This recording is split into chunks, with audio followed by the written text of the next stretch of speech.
Hi there, Milan. How are you? Hello. I'm good. Good. How are you guys? Doing pretty good. We just got out of another AMA. It was a great talk with the founder of ICP, Dom.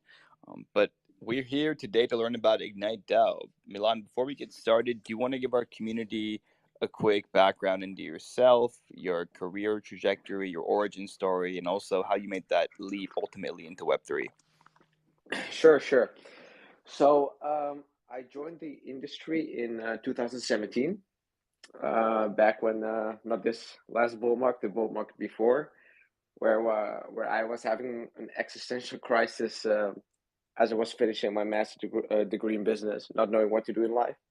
But then once I saw kind of crypto growing and seeing it, change from just like an experiment towards actually a niche that has potential use cases and kind of a big future ahead, I decided to, kind of work in the industry after I finished my degree. So around 2017, 18.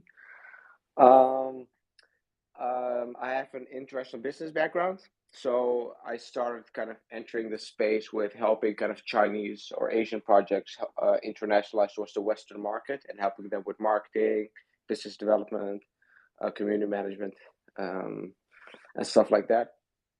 Then, I jumped here and there helping projects, and in 2019, I ended up at Zilliqa, which is a layer one blockchain platform. I think probably most of the users might know it from with coming to market with its being the first that implemented sharding. And I was leading partnerships there.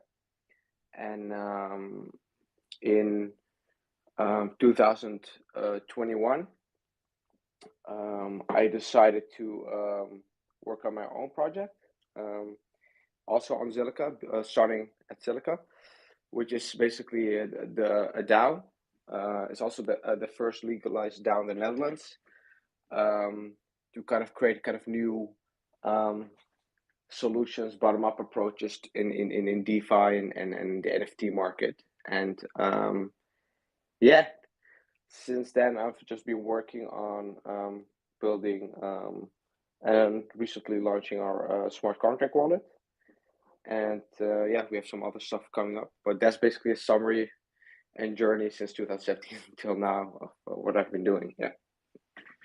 Thank you, Milan. And let's dive in. Tell us about Ignite DAO, what it is. Once we go through the high level overview, we can kind of jump at the nuts and bolts. Sure, sure. So basically, Ignite DAO was inspired by this was kind of pre-DAO era when the word DAO wasn't really used, but it was inspired by City of Zion of Neo. I remember back in 2017, 18, some people might have heard about it. The idea was, you have a lot of people kind of sitting there, right? That have tokens, but um, not really doing a lot besides, communicating about it. And the idea was like, hey, instead of a top-down approach where kind of the main foundation of layer one or protocol does everything, why not have a bottom-up approach as well? And also from my business background, I studied a lot of kind of different organizational designs. So thinking about different incentive mechanisms and the example of City of Zion from Neo, I really was like intrigued by DAOs and seeing that kind of a new way of having a lot of people from all over the world working together to kind of help build out the protocol, but also help build out the applications and so forth. So um, basically, based on that kind of inspiration, I pitched to the kind of the core team of Zilliqa that I wanted to start this project, wanting to have community members with like bounties and airdrops at first to kind of incentivize them to also work on a kind of business marketing project, but also technical projects. And we started kind of very small just to see where it goes, right? And then I met my co-founder, basically was a community member and a kind of early investor in Zilliqa. and he introduced the idea of non-custodial staking. And back in 2021, Zilliqa also was implementing kind of staking, and he was really a big fan of non-custodial staking, especially because of he's also heavily involved in Rocket Pool and all the Ethereum kind of non-custodial staking solutions. So the idea was kind of joining forces as a project to create that non-custodial staking node on Zilliqa with some community members, and that kind of blew up. Got a lot of liquidity. We did some investments from that money, and that kind of creates a treasury. And based on that idea, we created a smart contract wallet, because we're kind of very kind of bullish on smart contract wallets, and it also helps our staking to attract more stakers towards our DAO, towards our node. And just to summarize, basically, the idea behind Ignite DAO is that we have a staking node. So we're kind of tied towards the protocol layer, and Zilliqa is also kind of moving towards proof of stake in the next, I guess this year, year after. And then we have our smart contract wallet on the wallet layer. And because smart contract wallets have a kind of different design, right, where you can kind of keep innovating and adding infrastructure and tooling that normal wallets like MetaMask can't really. And then on the layer above that, we have the application layer, where we try to integrate different dApps or DEXs, like for example Zilliqa, which is inside our wallet. So we want to be on all three kind of layers, and the DAO is basically the legal infrastructure where we try to create different projects and make sure that everything's kind of interconnected, from the protocol layer where all the kind of DeFi liquidity is from staking, then towards the wallet layer where we try to create the best wallet where we can integrate different dApps, and then on the application layer, where we try to help innovate. And I think what might be interesting for readers is that we have something, I guess, unique that nobody else really has from a DAO perspective, is that basically if you stake, you earn reputation points.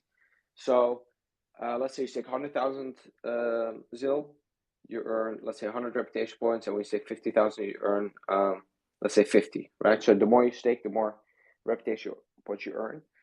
So we haven't launched a token yet, but this way we can kind of, people have to work basically for them to get reputation points, and then this way it allows us to differentiate between different members, so to say, of the DAO. And with those reputation points, you, for example, get discounts on trading, on instant on staking, and all future features that's going to come up. So I know I might have overloaded everything with all the different kind of aspects, but that's kind of basically the intuition right now. We want to be on all the three different layers, and we want to have a system in place where you can just like buy tokens and act like you're a loyal DAO member. You have to earn it through kind of showing that you have committed staking rewards for the last year to build points, and with those points we know, okay, this community member is kind of on a higher tier, and we can give him more value back. So it's kind of a reputation system. Yeah, you certainly went right into nuts and bolts, which is fine with me. One of the first questions I had was, why Zilliqa? Yeah, so basically because of lack of competition. So some people might find that bad, but I find it good, because I don't want to be the third, fourth, fifth, I guess, smart contract wallet. And because I've worked at Zilliqa, I know kind of the weaknesses, the pros and cons. So usually when you go like launch on a project on a specific chain, especially in crypto, as you may know, like if you are not the first or the second, it's really hard to get market share, right? It's like you can sit with a lot of DEXs, a lot of wallets, a lot of like borrowing lending applications, right? It's always if you're an early, I guess, one of the first, it gives a lot of advantage. Even if the market of the protocol is just one protocol, is smaller, if you just are the first or you have a superior wallet or dApp, you just absorb basically the whole market, so to say. So as a starting point, because we do want to go multi-chain, we wanted to launch on Zilliqa because we saw basically lack of a good wallet or infrastructure. So it gives kind of a gap in the market, which is why we decided to build it on Zilliqa first. Mm-hmm. And tell me a bit about the reputation points. I got it conceptually, but is the idea that the longer time you spend on the platform, the more the more credibility and the more reputation you have, therefore the more access to different features you have and different tokens? Yeah, exactly. So the general idea is we want kind of we want to have users become sticky, right? Because as you may know, with farming, liquidity mining, whatever, once rewards are gone, people just leave, right? So we thought of what kind of incentive mechanisms do we develop fully on chain where we can kind of track different people and kind of make it, I guess, symbol resistance, where we know like they can't fake being loyal, so to say, right? So yeah, the idea began with we are kind of allowing people to stake with our node, and we charge a commission. And instead of having them stake on other nodes, we tell them, hey, you stake on our nodes. We're building on the ecosystem, so you're kind of reinvesting that commission, and you earn reputation points, which is kind of a loyalty program thing. So the only thing the user needs to do is just stake at our node, and it automatically kind of adds to their balance, their reputation balance, so to say, inside their smart wallet. And as time passes by, there's like 7 levels, and each level gives a little bit more discount. Like you said, like for example, we developed also this new feature. I don't think on other chains this is available as well, which is instant on staking. So usually you have like a bonding period of, let's say, 2 weeks on Zilliqa, and on other chains perhaps as well, depending on their design.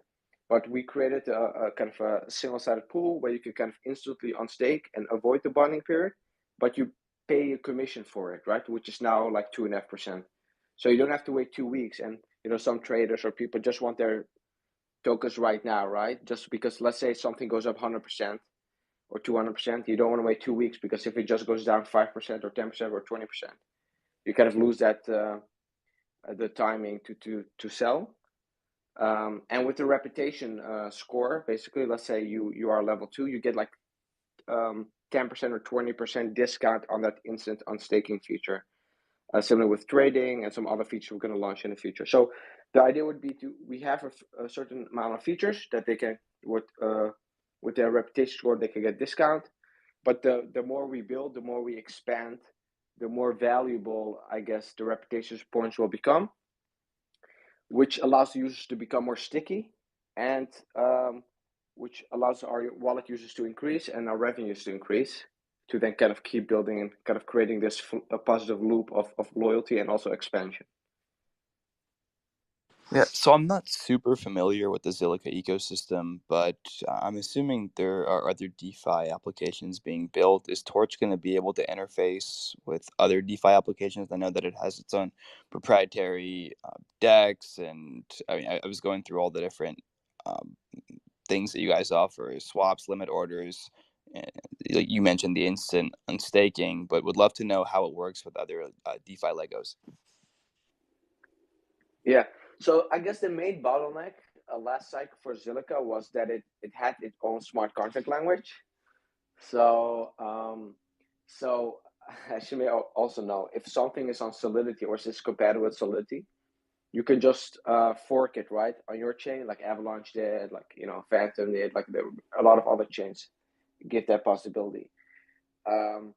So that was kind of the main limitation. We had to write everything in Scilla, which is kind of a smaller language and where the barrier of entry is a little bit higher for a lot of developers. So we basically did integrate the kind of the biggest DEX, kind of the staking node. There were some other applications we're working with. But I guess also the next step for Zilliqa is becoming EVM compatible, which is going to be very soon. And Torch will then also become EVM compatible, which then allows to, I guess, help us, but also developers much faster to launch dApps, but also for us to integrate dApps. That's kind of also the main vision, right? we want to interconnect as many useful dApps as possible, where users just have one wallet, so to say, and then a browser extension that's coming up, and they can kind of switch between different dApps to then easily make use of I guess DeFi or NFTs or kind of metaverse applications being developed on Zilliqa.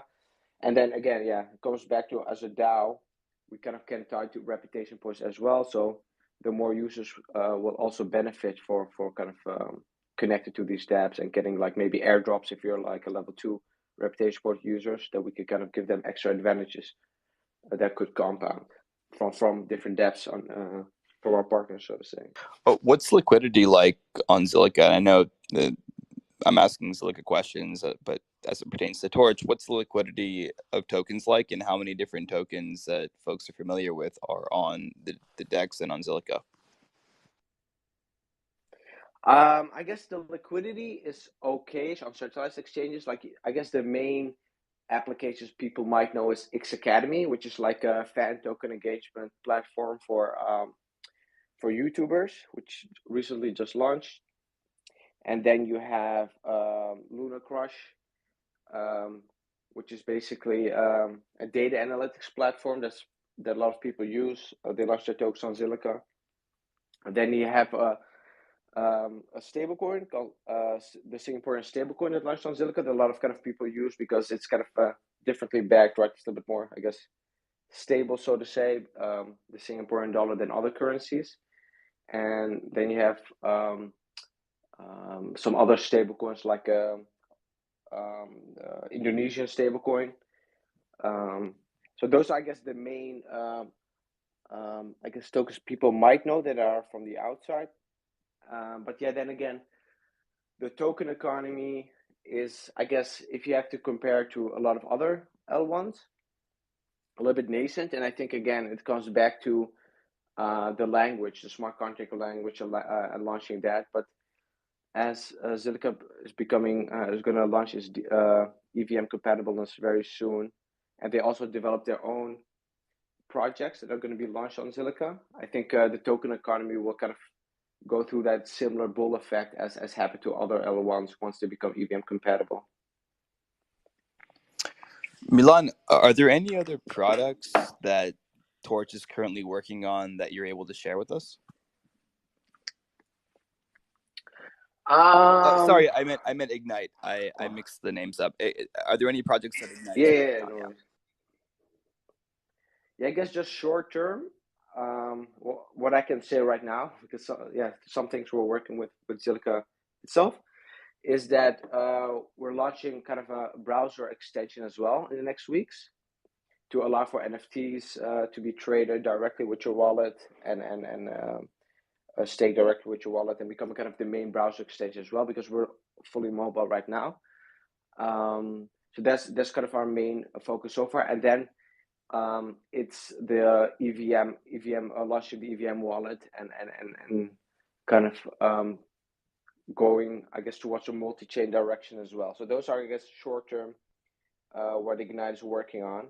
And then once kind of the browser extension is there and the EVM wallet, we're just going to work with a lot of kind of partners that we already have, and also maybe potentially some esports teams, because Zilliqa also signed kind of deals with esports teams like Ninjas in Pajamas that are going to develop or have been developing some stuff on Zilliqa, mostly like gaming, entertainment, metaverse stuff. So then we have some parts like Agora, which is like an NFT kind of Instagram-like Web 2.0 company wants to enter Web 3.0. So we kind of talk with them, but they have some kind of needs to onboard more people from Web 2.0 to Web 3.0 to kind of a sustainable wallet that also is kind of user friendly, but also supports users on browser and has some very easy onboarding mechanisms. So that's kind of our main focus for the short term, I guess, is just making our browser, making our wallet more user friendly to allow more Web 2.0 people to enter the space through our wallet, and then also expanding towards desktop and making that as user friendly as possible. So we could kind of create kind of a sustainable wallet solution for users. Love it. So you guys seem to be big on education. You have a tab that links to learnblockchain.org. Is this content that's published by the Ignite DAO team? And also, what kind of content, what kind of educational content can readers find? Yeah, so learnblockchain.org was pretty good use, kind of a domain name that I think the Zilliqa team bought a few years ago. And what I noticed as well working at Zilliqa is that a lot of people just have a super hard time understanding blockchain, understanding how applications work. Maybe not like like hardcore degens that use DeFi every day, but when you talk to like traditional kind of companies or people a little bit not that deep into crypto, there's so many barriers, especially when you want to kind of close some of these partnerships. Is that it's a lot of these things are not that intuitive, right? So learnblockchain.org is basically what we're trying to do as well from a DAO perspective, create this education hub and hoping that more community members under the DAO will steadily try to educate people in what staking is, how to swap stake, and everything kind of crypto related, just to onboard more people and also educate more people and make them quickly understand how these kind of things work. And ideally, again, how to incentivize people, right? How to kind of create this community under a DAO without just focusing on money. Obviously, money is important for a lot of people because they invest and that's how they get in. But again, we can think about if you write, pretty good educational material, you might be selected to kind of boost up your reputation points, and then we can kind of differentiate that user again by helping creating education material.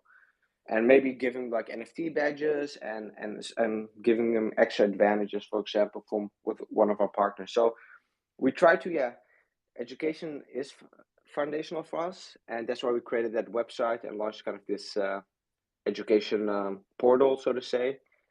But yeah, it's a lot of work as well because we did launch some of the articles and some users did as well. But you ideally want continuously to have educational material being written by people and to help other people as well. And then we think that's really important, and we're trying to work on that as well. Yeah. Beautiful. Well, look, Milan, I have some audience members that want to come in with questions. If that's okay with you. And then if there's anything actually that we haven't discussed with respect to Ignite DAO and Torch, I mean, it's pretty straightforward and you did a fantastic job of breaking it down. But if there's anything that we missed, you can go ahead and share that with us. Let me think. Let me just answer some community members' questions first, and then at the end, maybe I'll think of something of what to say that maybe some people won't ask or haven't asked during the question round. Perfect. Let's start with Aisha.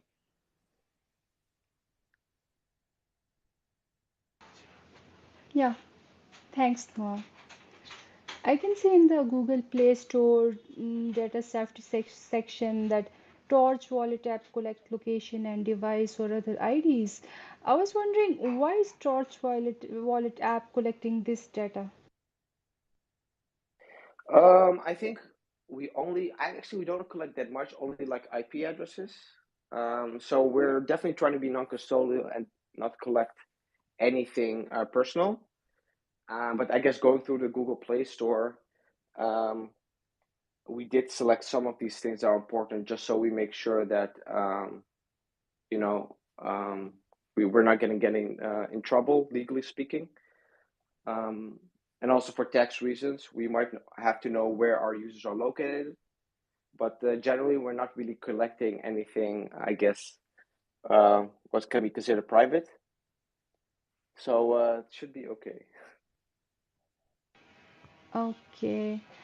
I also want to know whether Ignite DAO is exclusively designed to facilitate the DAO governance of the Zilliqa blockchain, or if other apps within the Zilliqa ecosystem can also leverage Ignite DAO for their governance needs. Yeah, so I guess you can see it as like the kind of the main The main headquarter would be at Zilliqa, but steadily we will have subsidiaries on other chains. So we're still kind of thinking about which chain would be, I guess, first or second or third, but we're definitely going to go multi-chain, and we do want kind of a seamless experience through the wallet to kind of interconnect with other chains and other dApps. So you just have one wallet that kind of can be used from a user perspective, and then you can think a little bit similar in, I guess, as an inspiration, is how WeChat is designed. WeChat does a lot of things in one wallet, right? It's not really comparable with WhatsApp or Telegram. It's like WhatsApp is just a messaging app, but WeChat, you can do everything, right? You can even, I guess, borrow money, pay for everything, whatever, entertainment. And that's kind of the idea of our smart wallet, is that we just want to make sure that we have, I guess, one wallet that users feel comfortable with their ledger or private key to plug in and then make use of different applications. And then steadily we integrate more and more applications and go more and more multi-chain. And then under the DAO, I guess we can differentiate between different people, who's valuable or not, and then kind of give them incentives to keep growing and integrate with different partners. Yeah.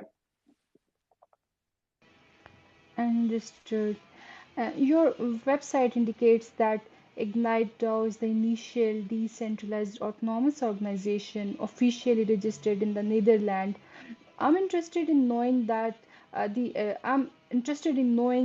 advantages of obtaining legal registration. And do you believe it could result in Ignite DAO being subjected to regulatory scrutiny?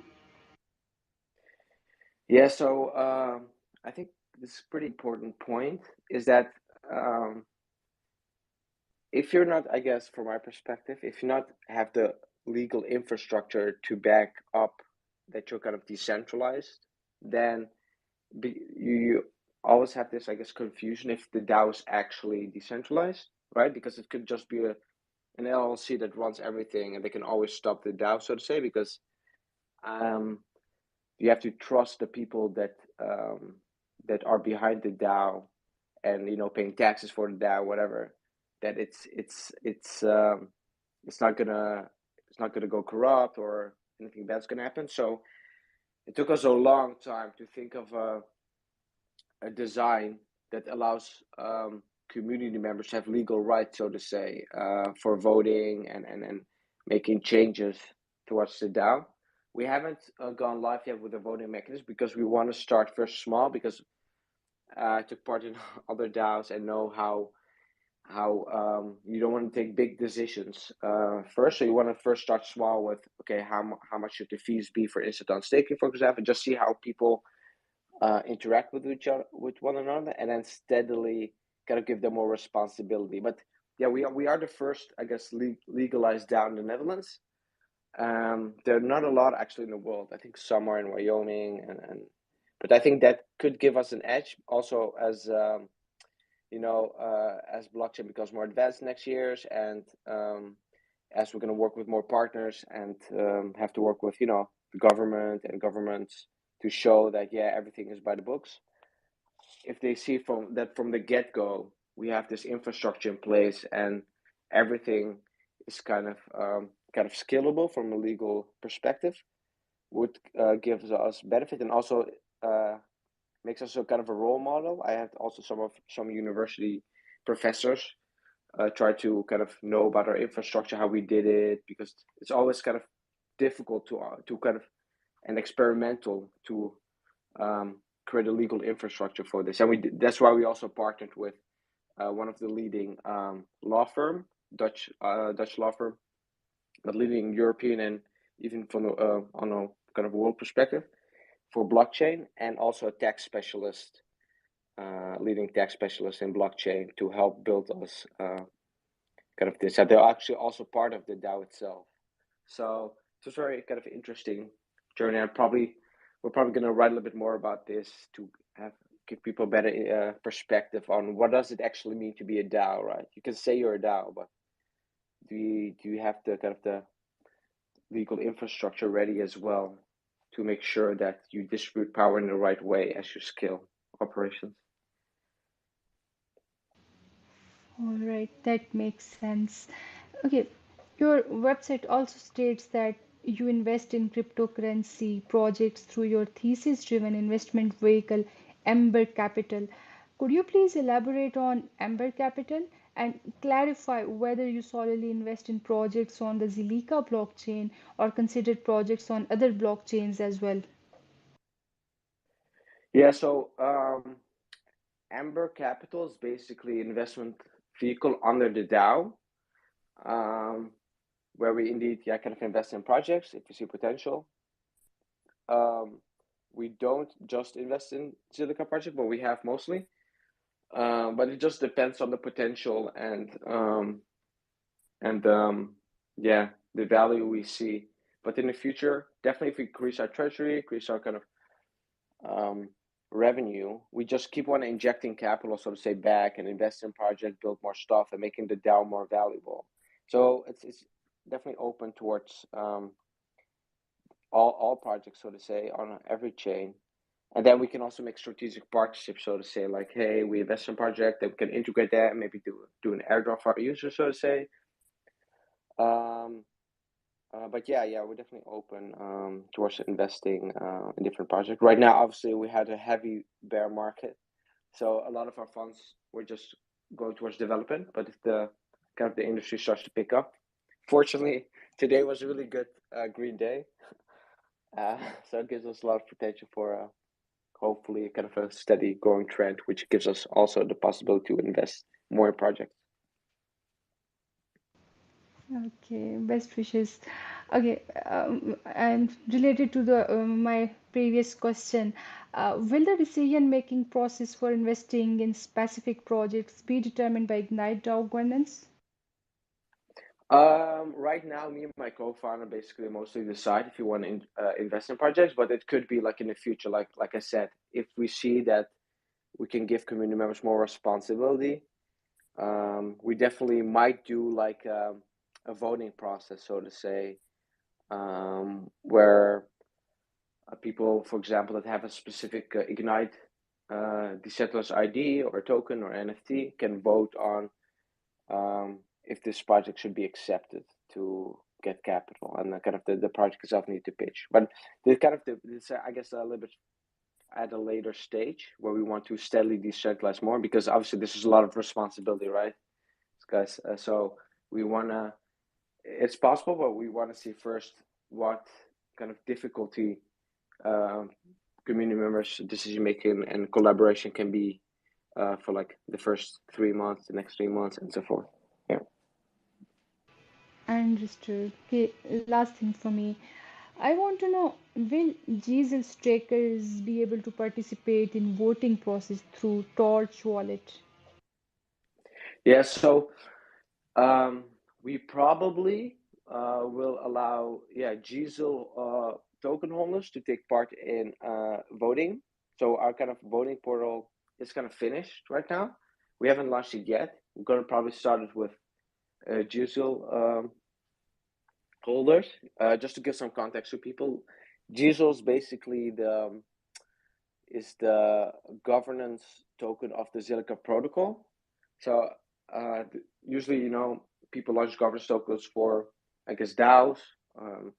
But what's interesting here is that GZIL is also helps govern the protocol, the layer one itself, which is very new, right? No other L1 has that, but creates an interesting dynamic. So we do want to have GZIL holders participate in decision making as well. Yeah.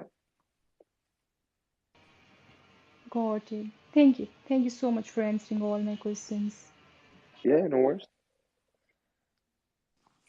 Alrighty, let's go to Captain Levi next. Yeah, thank you very much, Noah. Okay, so I do have a few quick points from one of Aisha's questions, where you made mention of the fact that you're actually collaborating with some professors. Please, could you tell us more about that?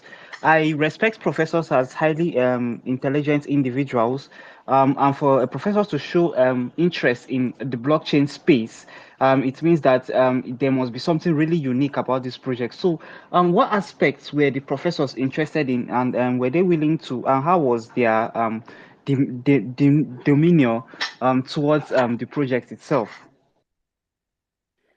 Yeah, so I guess our communications mostly was about DAO designs and creating like legal infrastructure around it, right? Because the main bottleneck, I guess, with DAOs would kind of struggle with is that okay, you can, let's say you you launch a Twitter account or website. You say, okay, we have a DAO. We launch a token, right?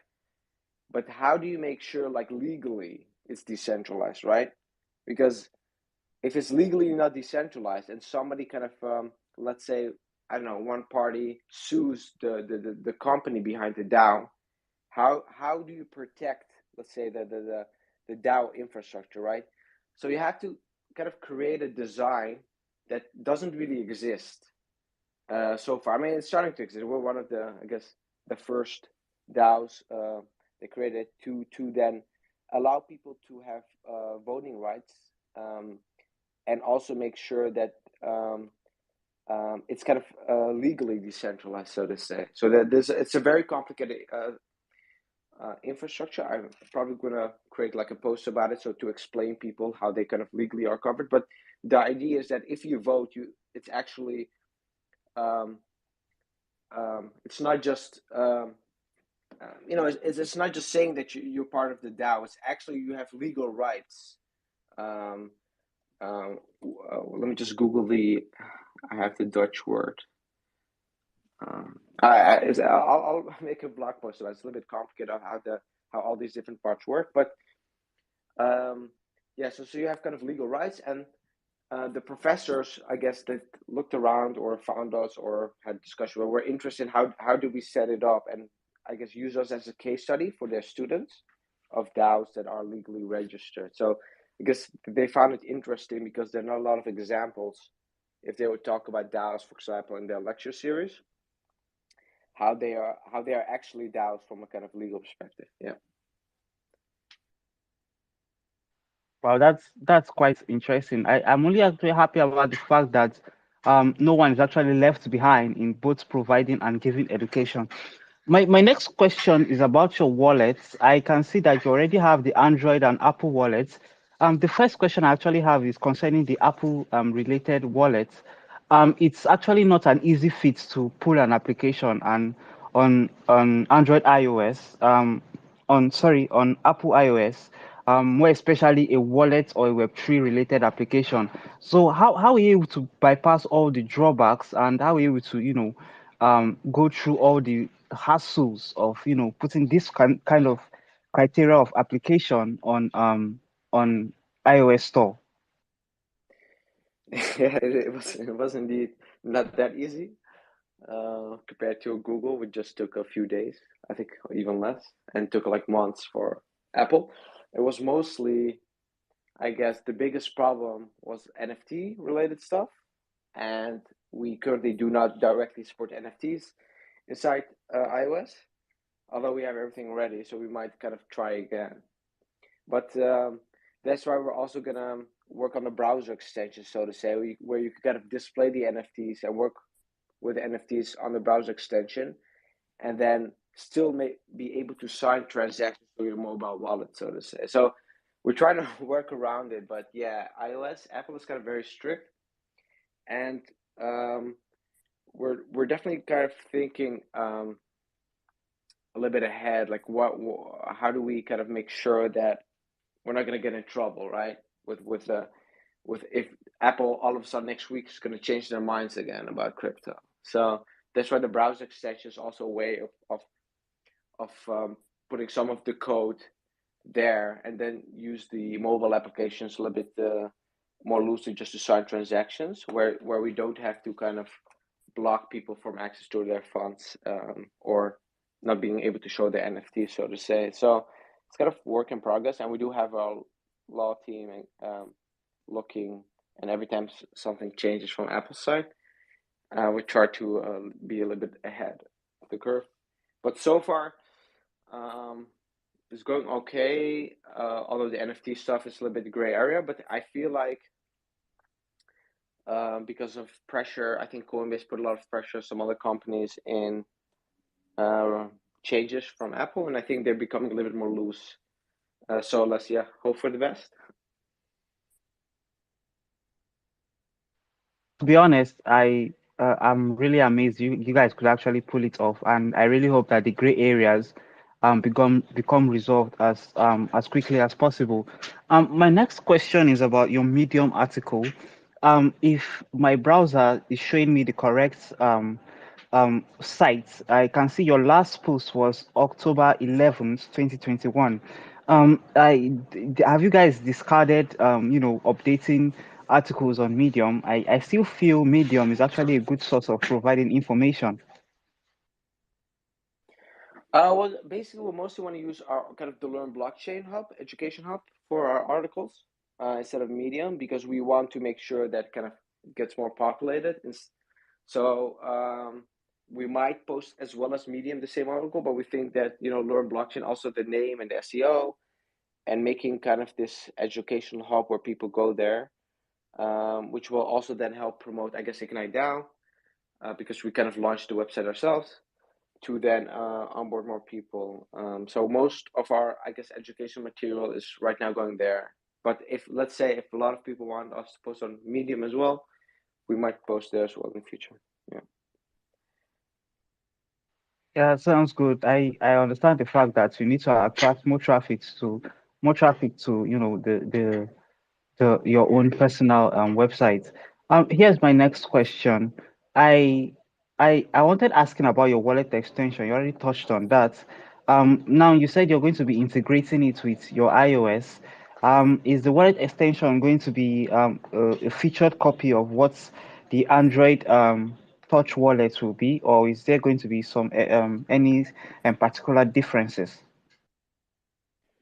So basically, so it's kind of a browser extension, right? And it's going to be, I guess, somewhat similar like MetaMask for the people that are listening, or Zilpay for the people that are familiar with kind of Zilliqa browser extensions, which is basically just show your balance and trading tokens. But then also there's going to be like an NFT section where you can see your NFTs. And basically it's going to be, I guess, similar to those extensions, just as a reference point in how it will look like. So, and then your mobile wallet will be like an authenticator. So you don't have to save your private keys on your browser. So there's going to be like, you can use your non-custodial wallet to sign, I guess, every transaction, which makes it also easier for users to not worry about if your private keys have to be logged in with your private keys or whatever on your browser, which sometimes can be an issue, right? If somebody hacks your computer or whatever. So it will remain non-custodial as well. So that's kind of how it will work. Sounds good. That's actually a brilliant plan. Um, my next question is still regarding to your education. Provided education is one thing, but implementation of that education is another. Students who actually go to school actually hope to graduate to, bring changes to or upgrades to current world problems and being able to use innovative ideas to solve world problems. I do not know if Ignite DAO has any plans to, provide support for any innovative ideas, or are there any partnerships in place to, provide support for any innovative ideas that may come up in the near future? I guess not like very short term, but I guess medium term, the idea would be that I think learning is best by doing in this space. So kind of working with, I guess, maybe universities or hackathons. We're probably going to start in the Netherlands to then create features or dApps under the DAO. So we kind of fund them. We help them with tokenomics and kind of ideas and support to then see if they can launch something useful. and then we can kind of interconnect that to the wallet, right? To bootstrap things. That's, I guess, the main idea behind everything, right? How do you keep users sticky? And then once you have a lot of users coming back, you can kind of traffic all this use towards different dApps or applications to bootstrap them, right? So just imagine there's going to be a borrowing lending dApp. That's, I think Zilliqa announced it, Ionize. Let's say they do liquidity mining. What if you have like, a few thousand users ready on day one to take advantage of that, right? It just increases Bootstrap's liquidity, creates this positive loop of maybe the price going up or the marketing or the announcement on Twitter, which then helps the application to get more total value locked, but also us, because we can give more advantage to our users, and as well, kind of as the user base grows, to keep interconnecting more dApps. So that's kind of the idea behind it. The more money we can build on a treasury, we keep just injecting dApp and interconnecting everything under the DAO, right? Because if we have more community members, and more developers and more interesting people, and also with reputation points differentiating between who's valuable or not, we are better able to build more valuable stuff, and then keep bootstrapping these new features or applications, and then as you bootstrap more stuff and integrate them towards the smart wallet, you create this kind of synergy and win-win effect. So that's kind of the vision. So yeah, education is good, but it needs to be practical, right? So if we work with like university, we need to find talents that are very ambitious and young, where they're like, yeah, I just want to build stuff, and then we help them with their gaps, and as we build this knowledge hub inside the DAO, we want the chances of success increasing as well by working together and collaborating with different people inside the DAO to make sure these projects succeed, which then gives the future projects also more case studies and examples and possibilities to grow and build careers inside this DAO. Yeah. I really want to appreciate you for providing these detailed answers to my questions. I really hope that the Ignite DAO blueprint, the roadmap blueprint, goes according to plan. Wish you guys the very best, and I hope that Ignite DAO project stays bullish forward. Over to you, Noah. Thanks, Noah. Thanks. Thanks, Captain Levi. We got Venice next.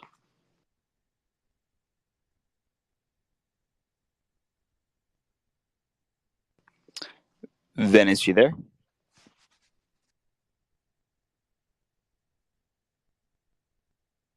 I think you might be having issues with this connection. But I also know that we're closing in on the end of the space. Milan, I wasn't sure if there's anything else that you wanted to touch upon that I didn't ask or the community members didn't ask. If there is, go ahead and share it now. Otherwise, it's been a pleasure having you on. Yeah, maybe just generally. Oh, sorry. Yeah, did you call my name? Are you Venice? I think somebody just spoke. I think you might have disconnected. Okay. Sorry, Milan, go ahead. Yeah. So, yeah, just maybe some I guess closing remarks if there aren't any more questions. For people that are staking at Zilliqa, would be appreciated if you stake at our node, because we can use the commission to reinvest in the ecosystem and build more stuff.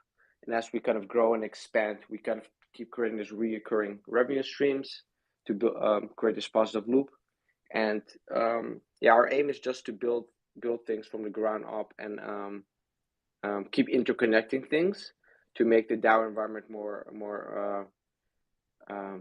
fruitful and interesting and collaborative. And I know they're not, the DAO ecosystems are very nascent, and it's hard to have people collaborate, especially if there's money involved with tokens, where the incentive alignment is hard to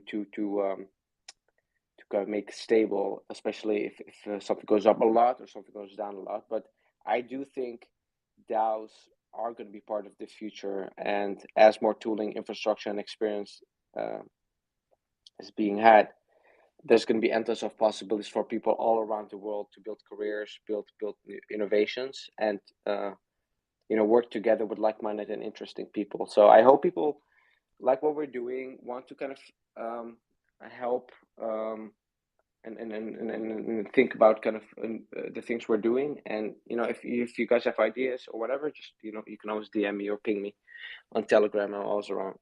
Yeah.